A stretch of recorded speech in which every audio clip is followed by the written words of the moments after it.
Hello everyone, how are you all guys? I hope that you're doing absolutely amazing. तो बहुत सारे बच्चों का ये सवाल है क्योंकि उनकी 12th ख़त्म हो चुकी है या फिर CUET की एग्ज़ाम्स ख़त्म हो रही है and they are thinking that कि can I give this September 25 attempt for CA foundation. और अगर मैं 1 जून से प्रिपरेशंस को स्टार्ट करता हूँ तो क्या मैं अभी भी CA फाउंडेशन September 25 को क्रैक कर सकता हूँ? The answer is yes, absolutely you can still do it, because मैं आपको इस छोटे से वीडियो में एक पूरा रोड मैप दिखाने वाला हूं जहां पर I am going to tell you each and every small thing that how you can actually approach for your September 25 attempt, provided that कि अगर आप लोगों ने रजिस्ट्रेशन कर दिया है 1 मई से पहले तो ही आप September 25 के लिए एलिजिबल हो, अदरवाइज आपको देना पड़ेगा Jan 26। तो जिन्होंने रजिस्ट्रेशन कर दिया है लेकिन जिन्होंने पढ़ाई शुरू नहीं करी है, क्या वो जून से शुरू कर कर भी CA फाउंडेशन क्रैक कर सकते हैं? So let's begin with this particular video out there. अगले 5 मिनट ध्यान से समझने की कोशिश करना, you will get each and everything over here. तो देखिए गाइस, अगर मैं देखता हूं यहां पर जून, जुलाई, अगस्त एंड मिड सितंबर में आपकी कुछ एग्जाम रहेगी 13 या 15 के बीच में, तो मैं 10 दिन ही पकड़ता हूं सितंबर के, तो हमारे पास अप्रोक्सीमेटली आते हैं 102 डेज। तो 102 days I am getting for preparation from scratch. तो यहां पर मैं CA फाउंडेशन एब्सोल्युटली पास ही नहीं, बहुत ही डिसेंट मार्क्स से मैं पास कर सकता हूं। ठीक है जी, सिर्फ पासिंग नहीं, बहुत ही डिसेंट मार्क्स से अच्छे नंबर के साथ मैं यहां पर क्लियर कर सकता हूं मेरी फाउंडेशन की एग्जामिनेशन। सो आपका अप्रोच क्या होना चाहिए? Let us try to understand. आपको देखिए यार, accounts, law, mathematics and economics, ये आपको 4 सब्जेक्ट्स हैं। इन 4 सब्जेक्ट्स को आपको करीबन प्लान करना है कि वो आपके 2.5 मंथ्स में कवर हो जाएंगे।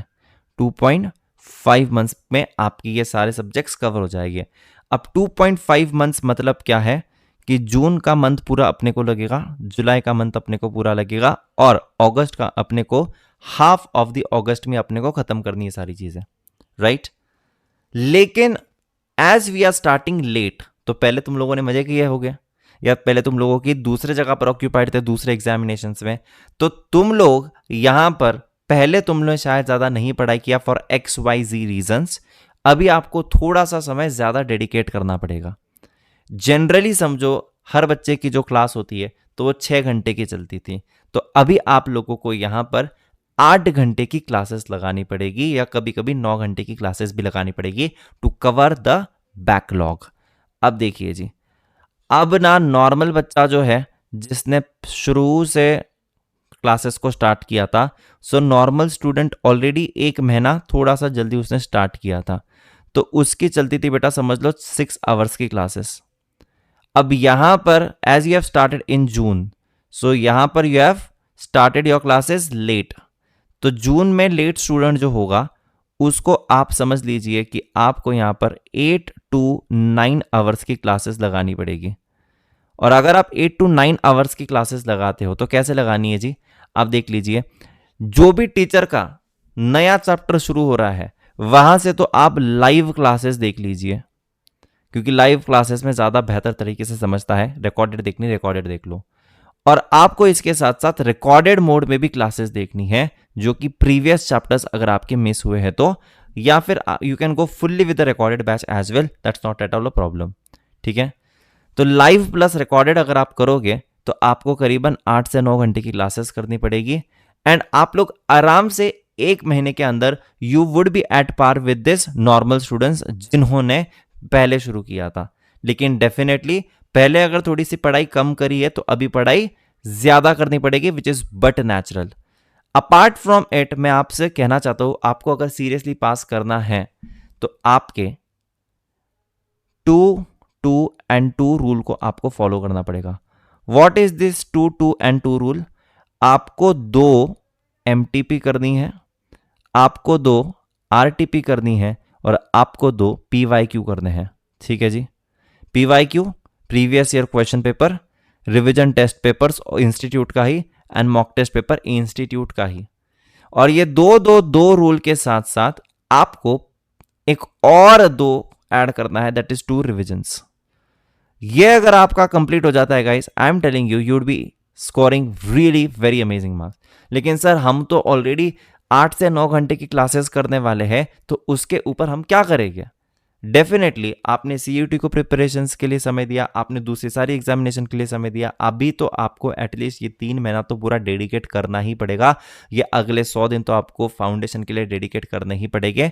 उसके लिए मैं आपको कहना चाहता हूं कि जब आपकी 8-9 घंटे की प्रिपरेशन हो जाती है दिन भर की, आपको एक ही घंटा सेल्फ स्टडी के लिए निकालना है। 1 घंटा और सेल्फ स्टडी के लिए निकालना है। और उस सेल्फ स्टडी में आपको क्या करना है मैं आपको बताता हूं।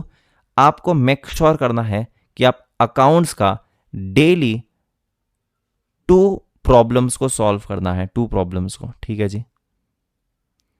आपको इकोनॉमिक्स के लिए डेली 15 मिनट्स देने हैं रिवीजन के लिए। 15 minutes is more than sufficient, more than sufficient. आपको मैथमेटिक्स के एटलीस्ट 10 क्वेश्चंस सॉल्व करने हैं, 10 क्वेश्चंस, ठीक है जी, 10 क्वेश्चंस। और आपको लॉ के लिए डेली 1 क्वेश्चन का राइटिंग प्रैक्टिस करना है, 1 क्वेश्चन का राइटिंग प्रैक्टिस, ठीक है जी, राइटिंग प्रैक्टिस। और अगर मैं इसका टाइम कैलकुलेट करूं तो अकाउंट्स के 2 प्रॉब्लम सॉल्व करने के लिए रफली, देखो बड़ा प्रॉब्लम है तो एक ही करना है, छोटे छोटे प्रॉब्लम से तो 2 कर सकते हो। आपको यहां पर देना है 15 मिनट, आपको यहां पर देना है 15 मिनट। आपको, मैं मैथमेटिक्स के लिए ज़्यादा समय पकड़ रहा हूं, ठीक है, 15 मिनट, 30 मिनट्स। और यहां पर आपको देना है करीबन अगेन 10 मिनट्स। तो देखिए जी, आपको दिन में और 70 मिनट निकालने हैं।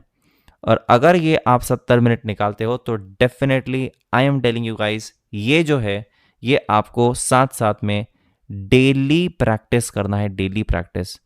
ट्रस्ट में गाइस, ये इतना ज़्यादा हेल्पफुल रहेगा। अगर आप ये डेली प्रैक्टिस करोगे तो ये बहुत ज़्यादा आप लोगों के लिए हेल्पफुल रहेगा। According to me guys, I am telling you कि अगर आप शिद्दत से क्लासेस करोगे और आपने उसी के साथ साथ ये बस इतना 70 मिनट्स डेली दे दिया, यार सीए फाउंडेशन पास करना बहुत ही आसान हो जाएगा आप लोगों के लिए।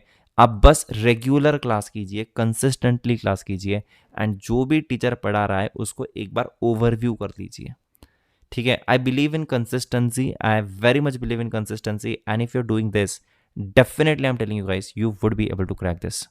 यार ये जो है ना, आप ये जब करते रहोगे तो इसी के साथ साथ देखो ना, आपका जो ये 2 मंथ्स रहेगा, जून एंड जुलाई, इसी के साथ साथ आप समझ लो आपका एक रिवीजन आपको कंप्लीट करना है और दूसरा एक रिवीजन करना है, और बाद में बेटा 2 आरटीपी, 2 एमटीपी और 2 पीवाईक्यू। जब ये 2 रिवीजन्स हो जाते हैं ना बेटा, तो 2 रिवीजन्स होने के बाद एमटीपी, आरटीपी और पीवाईक्यू करने के लिए ज़्यादा समय नहीं लगता है। Initially the hard work for the 2 months is going to be really difficult.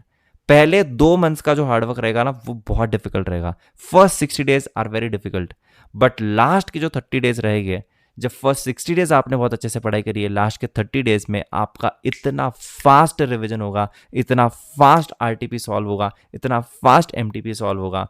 बहुत सारे बच्चे क्या करते हैं, सिर्फ पोर्शन को कंप्लीट तो कर देते हैं, but what they don't do is they don't solve MTPs, they don't solve RTPs, they don't solve PYQs, and this is the difference where a person is actually able to score 300 plus, and where the person is not able to score 300 plus, and where a person is not even able to pass if is not revising the things. देखो यार, 11th and 12th नहीं है, ये बहुत अलग चीज़ है। और यहाँ पर आपको डेडिकेशन लगेगा, आपको पढ़ाई करनी पड़ेगी, और आपको कुछ चीज़ों को सैक्रिफाइस भी करना पड़ेगा। The rule is very simple, this is one of the prestigious course, this course is dedication वाला course, this is not reservation वाला कोर्स। ऐसा नहीं है कि आपको थोड़े कम मार्क्स मिल गए, रिजर्वेशन में आ गए फिर भी तुम्हारा पास हो जाएगा। ये रिजर्वेशन वाला कोर्स नहीं है कि डिजर्व करने वाला कोर्स है। ज़्यादा नंबर लेकर आओगे आप आगे बढ़ जाओगे, नहीं तो आप पीछे रह जाओगे। The rule is you need to score 40 marks in each subject, then you are going to pass. But aggregate में आपको 400 में से 200 चाहिए है एग्रीगेट में, तब आप हो जाओगे पास, ठीक है जी। लेकिन अपने को 200 के लिए सोचना है ही नहीं, अपने को टारगेट कितना करना है बेटा, 300 का टारगेट करना है। और 300 का टारगेट किसी भी हालत में पॉसिबल है, एब्सोल्युटली पॉसिबल है। अगर आप ये सिंपल चीज़, ये जो मैंने यहाँ पर लिखा है ना बेटा, इतनी ही ये जो स्लाइड है, ये इतनी ज़्यादा, इतनी बहुत ज़्यादा इंपॉर्टेंट है। You need to keep this thing in mind so that आप अकॉर्डिंगली अभी से पढ़ाई की शुरुआत करोगे। आप बस सिलेबस कंप्लीशन की सोच रहे हो, आप बस पास होने का सोच रहे हो, तो कहाँ से आपका टारगेट बड़ा होगा? आपको सोचना है ये 2-2-2-2 रूल के बारे में, जहां पर मुझे 2 रिविजन्स, 2 आरटीपीज, 2 एमटीपीज, 2 पीवाईक्यूज किसी भी हालत में करने हैं। आपको डेली टारगेट्स के बारे में सोचना है कि मुझे 70 मिनट डेली खुद के लिए देने हैं, मुझे प्रैक्टिस के लिए या फिर मुझे रिविजन के लिए देने हैं। ये 70 मिनट किसी भी हालत में निकालने ही पड़ेंगे and definitely guys you would be able to score really very good marks. और सीए फाउंडेशन को पास करना इतना भी डिफिकल्ट नहीं होता है, बिकॉज 2 सब्जेक्ट आपके ऑब्जेक्टिव है और 2 सब्जेक्ट आपके सब्जेक्टिव है। तो थोड़ा सा स्ट्रैटेजिकली अगर हम लोग प्लान कर लेना चीज़ों को, तो डेफिनेटली गाइस बन सकती है बात और हम लोग डेफिनेटली बहुत अच्छा स्कोर कर सकते हैं। जो भी बच्चा यहाँ पर सब्सक्रिप्शंस लेना चाहता है, आप अभी भी जाकर सब्सक्रिप्शंस ले सकते हो। बहुत ही वंडरफुल यहाँ पर ऑफर्स भी चल रहे हैं। हमारी बैचेस ऑलरेडी शुरू हो चुकी है, you can still join them. Recorded देख सकते हो, लाइव देख सकते हो। जैसे कि मैंने आपसे कहा, लाइव जो है वो आप न्यू चैप्टर से शुरू कर दिए टीचर्स के साथ, और रिकॉर्डेड जो है वो आप कितनी भी बार देख सकते हो, उसका भी एक शेड्यूल बना लीजिएगा। अगर आप सुबह से दोपहर में अगर आप लाइव देख रहे हो टीचर के साथ, तो एक शाम का रिकॉर्डेड वाला शेड्यूल बनाना पड़ेगा। देखना बेटा, 1.5 महीने के अंदर आपका सारा बैकलॉग भी कवर हो जाएगा और कोई चिंता की बात नहीं होगी। तुक्के में सिर्फ सितंबर अटेम्प्ट मत देना, देना है तो फुल प्रिपरेशन के साथ देना। पहले बार अटेम्प्ट देते हैं तो तुक्के में देते हैं, फिर बोलते हैं कि अब सीरियसली करूँगा। Why are you wasting this time? Don't do this and you can absolutely get pass. ठीक है जी, पहले अटेम्प्ट में पास करना है। First attempt is golden attempt. ठीक है, got it everyone? So tata, bye bye and take care. See you in the next video. Take care guys.